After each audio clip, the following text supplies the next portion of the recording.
In the 1950s, customization was king. How did one entrepreneur capitalize on this trend to create one of the most iconic cars in the world? Find out right now on One of a Kind.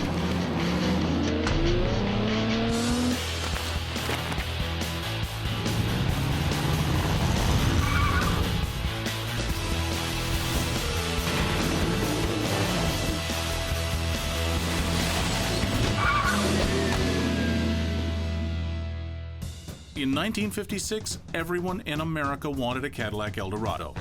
The premium car on the American road, the Eldorado redefined what a luxury car could be. It was America's dream automobile. But the thing about luxury is, not everyone can afford it. And one man saw an opportunity to take America's most popular car, the Chevrolet Bel Air, and transform it into a car that was affordable but would be as distinctive as a Cadillac.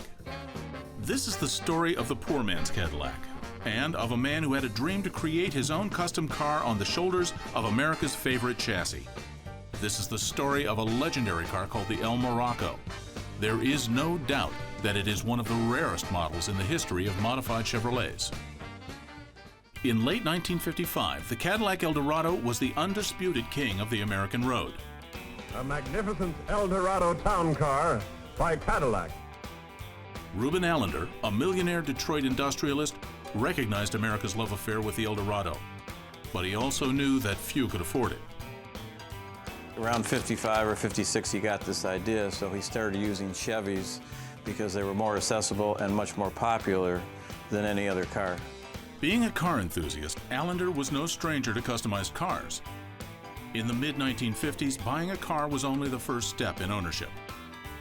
Once you drove it off the lot, you altered the suspension or hopped up the carburetor.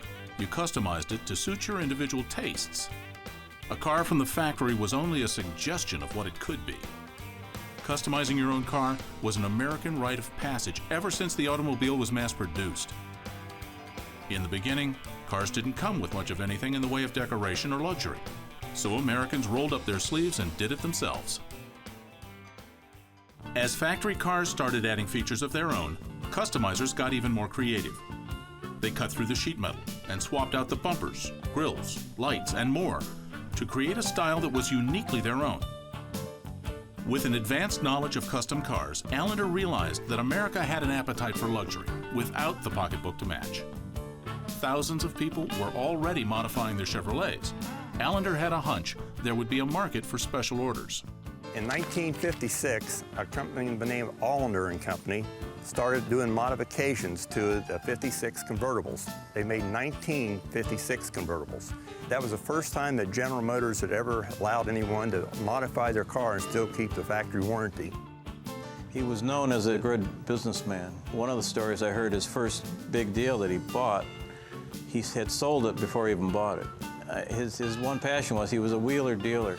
He was somebody that liked to take nothing and make something out of it. Using a batch of Chevy Bel Airs that he bought from a local dealer, Allender made a few modifications to the car. Under the hood, the car was untouched. But on the outside, Allender scrounged up spare parts from his warehouse to transform the car's style into something extraordinary. Well, it was cheaper to do it cosmetically, change the bumpers or change the front of the car or the fins. That's what you saw. You didn't see the engine or anything else inside. But the fins, I know, were the big thing because that made it look like a Cadillac. The rear bumper guards were taken directly from old 1937 Dodge truck headlamp shields. Next up was a pair of 1955 Dodge Coronet tail lamps, as well as saddle door top trim made from 1955 Willys dash panels, used as an accent to the bumper. A new hood ornament was designed to mimic that of a Cadillac. The finishing touches, of course, were dual fins that resembled the back of a Cadillac. Crafted to replace the rear fenders of the Chevrolet, they were fused and feathered into the original fenders so as to be invisible after being painted.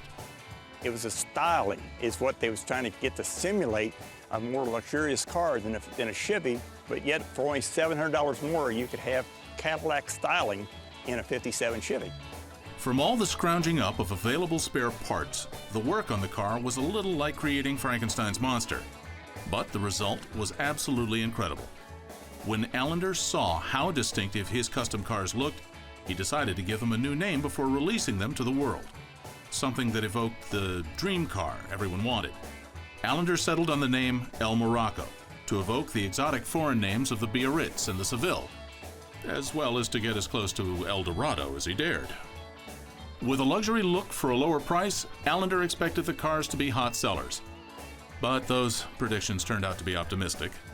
Despite initial predictions that Allender would sell 10 El Moroccos per day, he wound up selling only 20 total. Although Allender's instincts were right, his pricing was wrong. Yes, you could purchase an El Morocco for half the cost of an El Dorado, but it was still almost $1,000 more than the Chevrolet from which it was modified. The extra expense caused a lot of potential buyers to balk. If they were going to spend that kind of money, they thought, they might as well buy the real thing. With only 20 El Moroccos sold, Allender had to decide whether to walk away or double down. The effect of that decision resulted in one of the rarest and most coveted cars in American history.